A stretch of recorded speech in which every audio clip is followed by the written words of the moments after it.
आपका हमारे channel stenographer गुरुजी में बहुत बहुत स्वागत है। अगर आप हमारे चैनल पर नए हैं तो कृपया चैनल को सब्सक्राइब कर लें।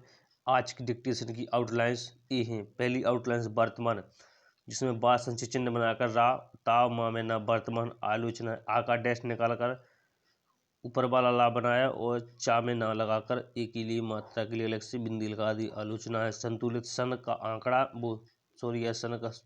सन का वृत्त और ता ला में ता संतुलित उदाहरण के लिए संचय चिन्ह है। मौजूद के लिए उल्टा वाला माँ बनाकर जा के लिए सावृत और दा मौजूद सामना करना पड़ रहा है।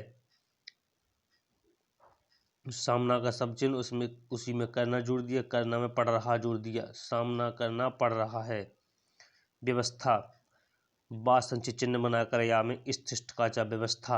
अनुभव आकार डैश लगाकर ना भा में वह अनुभव। शक्तिशाली शक्ति पूरा बना दिया, उसमें शाली जोड़ दिया, शक्तिशाली। सहारा का यह संचय चिन्ह है, इसमें सा और हा एक ही जगह वृत्त लगे हैं, ऊपर की तरफ रा काट दिया सहारा।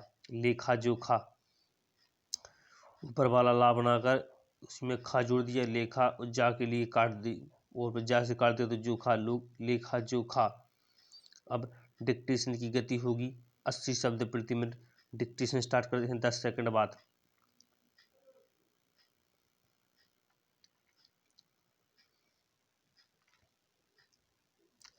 स्टार्ट। अध्यक्ष महोदय, मैं आपका आभारी हूँ कि आपने मुझे बोलने का अवसर दिया। इस देश के वर्तमान भारी संकट के समय में और विशेष रूप से उस समय जबकि हम लड़ाई से अभी निवृत्त हुए हैं और आकाश में लड़ाई के बादल दूसरी तरफ से आने शुरू हुए हैं।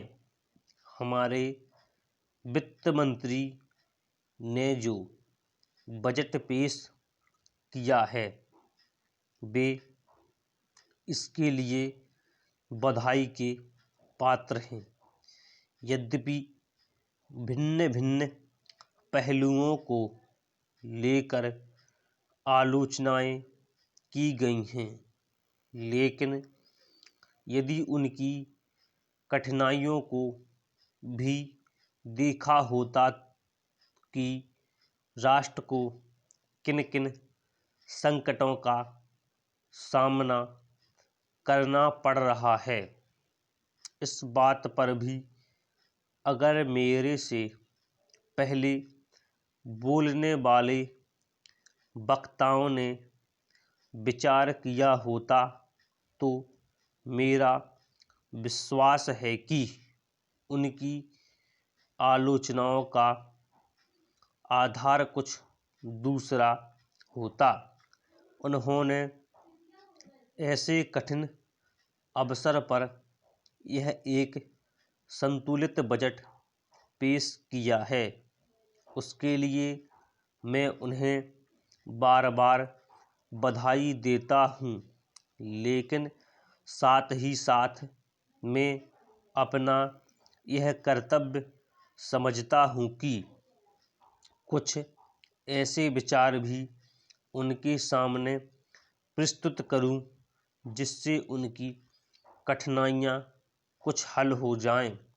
उदाहरण के रूप में विगत 2 वर्षों में लेखा जोखा कमेटी में बैठने के समय मुझे ऐसा अनुभव हुआ है कि इस देश में 2-3 इस प्रकार की त्रुटियां मौजूद हैं जिनको दूर करने के लिए, जिनकी जांच करने के लिए यदि कोई एक कमेटी या आयोग बिठा दिया जाए तो राष्ट्र को, राष्ट्र की सरकार को, राष्ट्र के विकास कार्यों को और राष्ट्र की रक्षा व्यवस्था के लिए करोड़ों नहीं अरबों की व्यवस्था फौरन हो सकती है।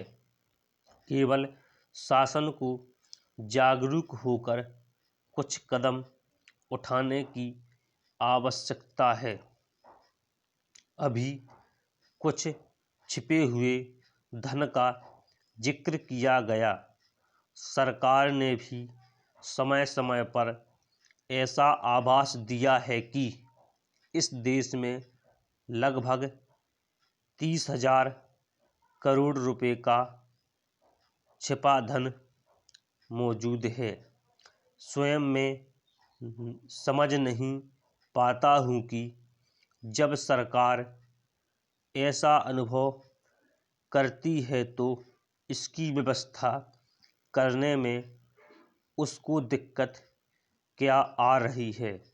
ऐसा मालूम होता है कि कहीं इच्छा शक्ति की कमी है। भारत की इस सरकार ने अपनी शक्ति का ठीक से उपयोग करके उस दुश्मन के दांत खट्टे किए जिसके कि ऊपर विश्व की शक्तिशाली और इंग्लैंड जैसी शक्तियों का अटूट सहारा था और जिसको कि उन्होंने हमारे विरुद्ध उकसाकर खड़ा किया था और अपना पूर्ण सहयोग दिया था। स्टॉप।